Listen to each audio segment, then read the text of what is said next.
before, after all. We're here because we like the game. So, yeah.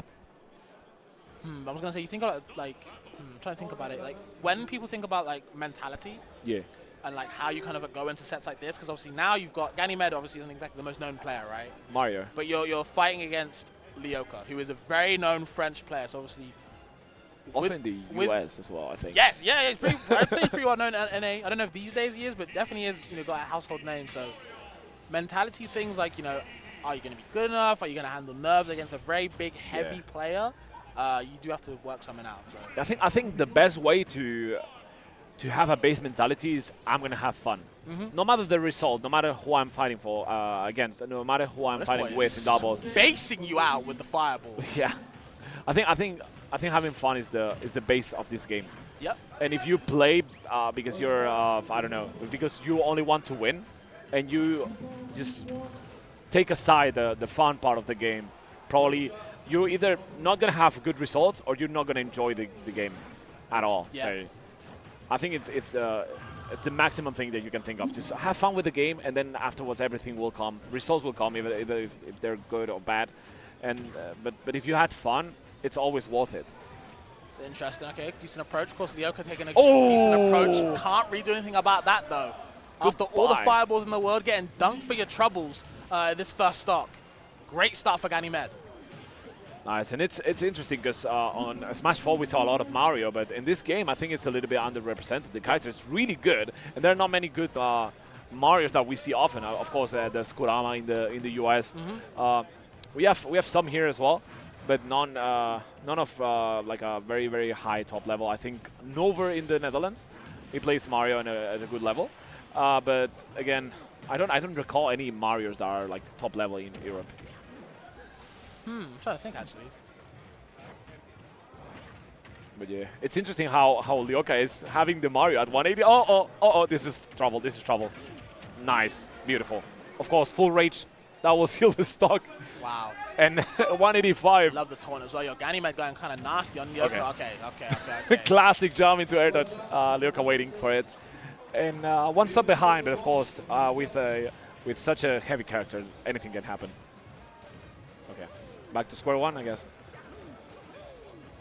We're going to see what we can do. I like the plat drop back air, pushing further and further away as the fireball. And again, you can see Ganymède very used to this playstyle, right? I was like, you know what, if you're going to keep approaching me, I've got a lot of fireballs going to space you out. Don't approach me. You get burned for it. Yeah, also this matchup looks really bad for DDD. Right, well. every matchup looks bad for him, to be real with you. I mean, to be fair, yeah, you're right. But Mario, especially with his huge combo heavy characters work well against He's got a lot of combo big routes, characters. His combo tree is very diverse as well, especially on DDD. And we just saw what Rage does to Mario. Yep. So yeah, a little bit of a more still gameplay. Of course, Ganymède has no reason to approach. And we will see what happens soon. Oh, nice. Back air, that hurt. Nice. Yep, and the deep edge guarding with the forward air. You can see why Lioko's a household name. Doesn't matter how the first stock goes. It's all about the last one. Yeah, until it says game, you cannot be sure that you're going to win. And Lioko has been working his ass out to get back on the game. Of course, the fireball spam is going to like rack a little bit of damage. I condone it. That was really good. Oh, complicated situation for Lioko. Oh, the S-Smash almost putting Lioko in a really bad spot. And of course, only 48%, but a dash attack or this could do it! No way. How? Clutch situation 1-1. How'd they find that? I know Ganymède has got to be kicking themselves right now. That is brutal. Very brutal. That's brutal. Very brutal. That is, oh, you don't want to see that. It's Lioko's smirk as well. I love it. He's been like that. He's been like that. You're going to say anything else?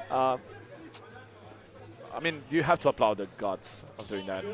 You're at 120 or 100. Of course, Mario has up smash there. He has like F smash. He has tools like up tilt, up B, up tilt, up air, up D. And Lioko decided to go for just a raw hammer. Just playing with your fear, as you were saying. Of course, DDD, a huge bracket character. And yeah, things happen with this character sometimes. So yeah, first game goes to Lioko. And now, how do you approach this, Copter? How would you approach this after you have been winning on the whole entirety of the first game and suddenly seeing yourself 1-0 below? I would. I'm trying to think. I think what he was doing at the start against DD was smart, of like overwhelming him, not letting him play, and then dunking him for it when he's off stage. You really have to not let heavies in this game play the game. Oh. This is not what's happening right now, Copter. Yeah, the first stock is gone. Yeah. And this is looking way different than game 1. Nice. Yeah, because it was Lioko that was going into a really big deficit, but now look at them. After winning the first game, and they're still going strong. Okay, he's going to be able to get back. Of course, DDD is one of the characters that can survive the longest off stage because of how many jumps they have, and because of his vertical recovery is really good. So only 66%, but Ganymède needs to find the kill, and sometimes this is what you struggle as when fighting these huge characters such as Bowser or DDD. Oh, Lioko was cooking there. I think I wanted to like reverse neutral V. That would have been cool. That would have been crazy. Okay, Lioko, a whole stock, stop trying to lap them. Just need 100% more, but there's the down air though. Finally gets a kill. We're on the board now. Ganymède can do something, but the Gordo from Lioko is pushing him off more and more off stage. How do you get back?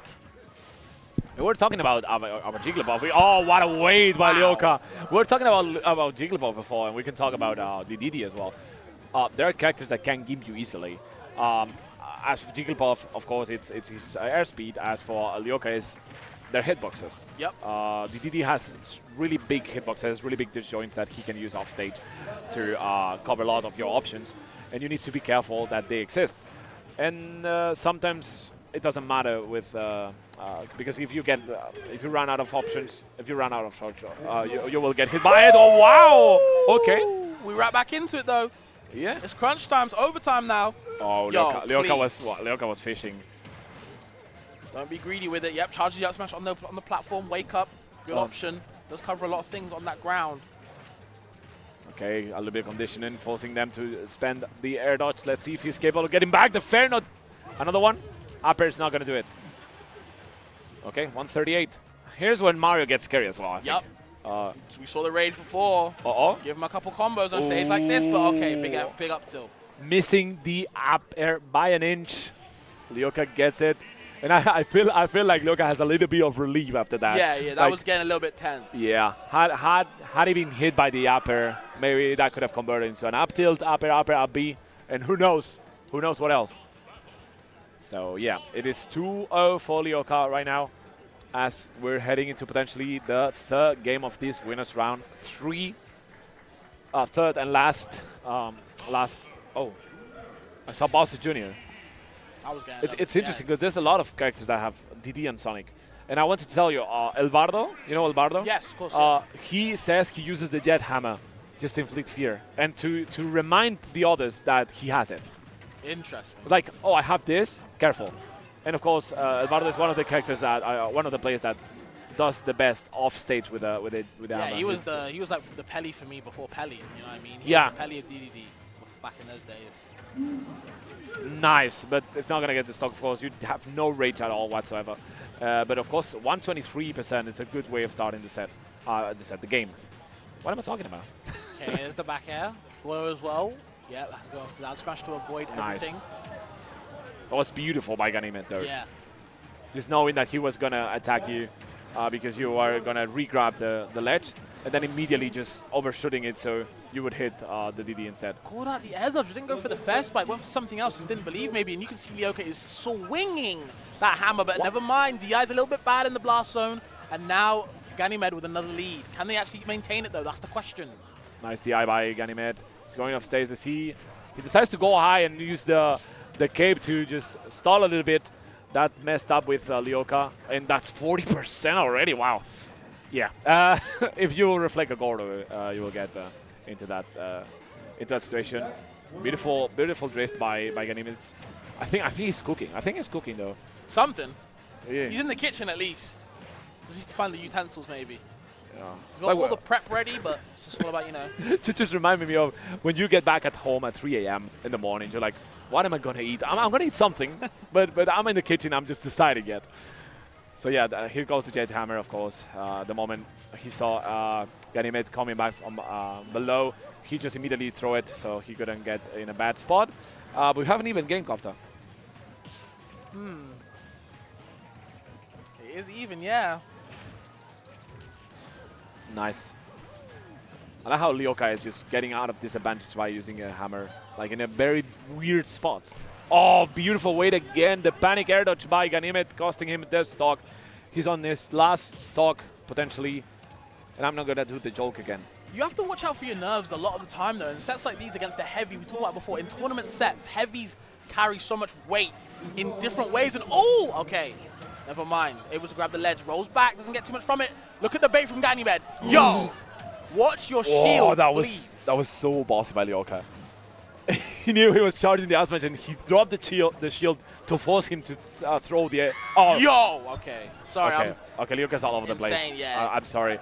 But I really like how he just dropped the shield, forcing him to throw the up smash, and they just immediately put it. Shot. Okay, nice. Nice recovery. Lyoko's mixing them so well. He's making Ganymède figure it out every time, and he's not guessing right most of the times. Oh, it's gone? Beautiful tech. Beautiful tech by Ganymède. But I think it's a little bit too late. The up smash again, trying to search for it. I think it's a little bit spaghetti. A little bit of Italian sauce here. And up tilt will seal the deal, of course. Full rage, Lioko. Important that they had a lot of fun. They seem to be having just like a good time. I think Ganymède played extremely well. Yeah, I think so. But just, it's all about, I think, experience. They just couldn't find the finishers to these stocks that they had. So close to ending, right? Yeah. A lot of juggling, a lot of good zoning out with the fireballs was a good strategy. Some good combos, but finishing-wise, it's like once in a blue moon. So, and it's honestly, that's not enough against players with the caliber of Lioko, so yeah, unfortunate. I think I saw Lioko more often than not at 100+%. Yeah. And of course he got a couple conversions, an up air string into a B. I recall a couple fairs as well, but most of the times it looked like he had a lot of trouble getting over that barrier of 120 into the stock. It looked like Lioko knew when the stocks were going to last forever and took the most of it. And those moments where Ganymède was trying to search for the stock, I think they were definitive because Lioko had got so much percentage and so many stocks from those positions. That makes a lot of sense, yeah. I think that was well said. But yeah, I think we're going to get another set going on faster than